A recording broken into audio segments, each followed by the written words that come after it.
ஜனநாயக படத்தின் ரிலீஸ் வந்து தள்ளி போகக்கூடிய வாய்ப்புகள் இருக்கிறது. ஏன்னா வந்து சென்சார் சர்டிஃபிகேட் கிடைக்கல என்கிற கேள்வி இருந்தோம். மிக வருத்தத்தை அளிக்கிறது. ஏன்னா வந்து ஒரு பெரிய ஸ்டாரோடைய படங்கள் வந்து இந்த பொங்கல் பழைய இதில் லாங் வீக்கெண்ட் இருக்கிற டைமில் வந்து தாமதம் வரும்போது வந்து வணிக ரீதியாகவும் சரி, ரசிகர்கள் இதிலும் வந்து ஒரு பெரிய வருத்தத்தை அளிக்கிறது.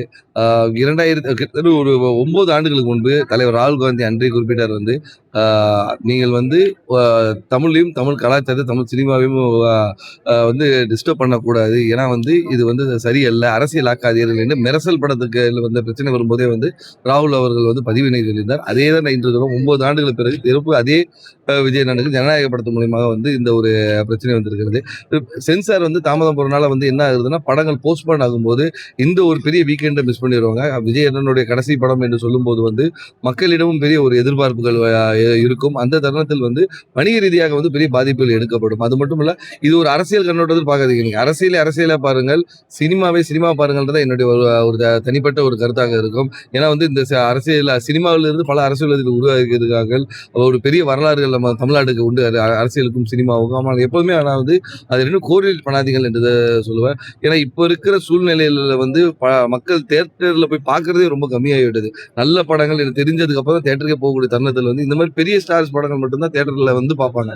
அந்த தருணத்தில் வந்து இந்த மாதிரி இருக்கும்போது விநியோகஸ்தர்கள் எல்லாருக்குமே வந்து இது ஒரு மிகப்பெரிய ஒரு இழப்பினை தரும். அதனால வந்து அரசியல் கண்ணோட்டத்தோடு சினிமாவை பார்க்காதீர்கள் என்றுதான் நான் சொல்றேன். கடந்த சில 5 வருடங்களா வந்து சினிமா துறை தமிழகத்துல ஒரு குடும்பத்தின் கீழே தான் இருந்துட்டு இருந்து, இதனால பல ப்ரொடியூசர்கள், பல நடிகர்கள் பாதிக்கப்பட்டாங்க. ஆனா தேர்தல் நெருங்கும் போதுதான் இந்த அரசியல் கட்சிகள் இதை கையில எடுக்குதுன்னு ஒரு குற்றச்சாட்டை கலைத்துறை சார்பில் சொல்றாங்க. இது எப்படி பாருங்க?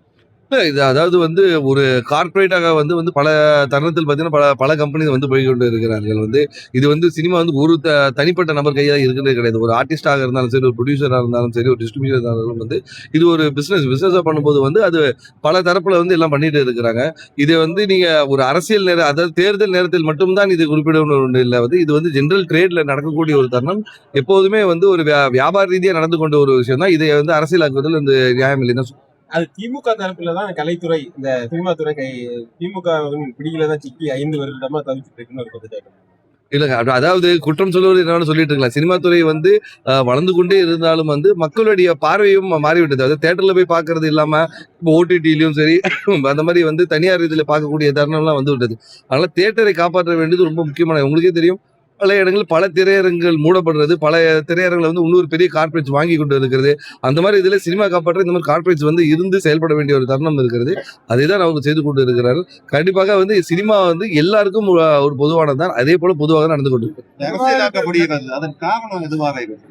இல்ல, இப்போ அரசியலாக்கப்படுகிறது என்னன்னா வந்து இப்போ ஒரு டாக்கிங் பாயிண்டா உங்களுக்கு ஒரு விஷயம் வேணுன்ற போது இது எலெக்ஷன் டைம்ல தான் சொல்லுவேன். எலெக்ஷன் டைம்ல வந்து ஒவ்வொரு இதுக்கும் வந்து ஒவ்வொரு காரணங்கள் தேடிக்கொண்டே இருக்கிறார். இப்போ இன்று என்னுடைய கருத்து வந்து ஜனநாயகத்துக்கு சொல்லும் போது இதுவும் அரசியல் ரீதியாக இருக்குமா, ஒரு கூட்டணி சார்பா இருக்குமான்ற கேள்விதான் பல வருது. இல்லை, ஒரு கலைஞனாக வந்து நானும் சினிமா துறையில் சின்ன ஒரு பங்கு இருந்ததுனால வந்து அதோடைய பிரச்சனையை தெரியும்.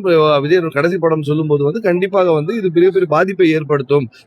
சினிமா துறைக்கு வந்து ஒரு பாதிப்பை இருக்கும்ன்றது படம் வர போறது உறுதியான விஷயம் தான். ஆனா வந்து தாமதமாக வந்து லாசஸ் வரும். அதை பத்தி தான் பராசக்தி படம். ஆனா அதுக்கும் தனிக்கு சான்று கிடைக்கல, இதுக்கு சான்று கிடைக்கல. ஆனா விஜய்க்கு வந்து அதிகப்படியான அரசியல் கட்சிகளும் சரி, சினிமா துறை சார்ந்தவர்களும் சரி ஆதரவு குரல் கொடுத்துட்டு இருக்காங்க. இது வந்து அவரோட வளர்ச்சி, அதாவது வரக்கூடிய தேர்தலில் வந்து மறைமுகமா பாஜக ஆதரவு, மக்கள் மத்தியில் ஆதரவு திரட்டுறதுக்காக ஒரு வாய்ப்பா கொடுக்குற மாதிரி பாக்குறீங்களா? இல்ல, கண்டிப்பாக இல்ல. இது ஏன்னா இப்போ பராசக்திக்கும் இந்த நிலைமை வந்து சமீபத்தில் முதல்ல எடுத்த உடனே வந்து உங்களுக்கு நியூஸ்ல பிளாஷ் ஆனதெல்லாம் ஜனநாயகத்துக்கு இல்லை இருந்தாரு, பராசக்திக்கு வந்து விடுன்ற ஒரு இதுலதான் இருந்தது. இப்போதான் பராசக்திக்கும் வந்து அந்த சான்றிதழ் வரவில்லை என்ற போது வந்து ரொம்ப அர்த்தது. ஏன்னா அவ்வளவு பெரிய வீக்கெண்ட்ல இருந்து ஒருமே எந்த படங்களே ரிலீஸ் ஆகாம ஒரு வீக்கெண்ட் இருந்தா அதுல வந்து ஒரு அர்த்தமே இல்லாம போயிடும். ஆனா வந்து இதுக்கு மூல காரணமே வந்து என்னன்னா வந்து மத்திய அரசு இந்த ஜனநாயக படம் வந்து ஒரு பெரிய ஒரு எதிர்பார்ப்போடு இருக்கும் போது இது ஒரு மிகப்பெரிய ஒரு தாக்கத்தை கொடுக்கும்.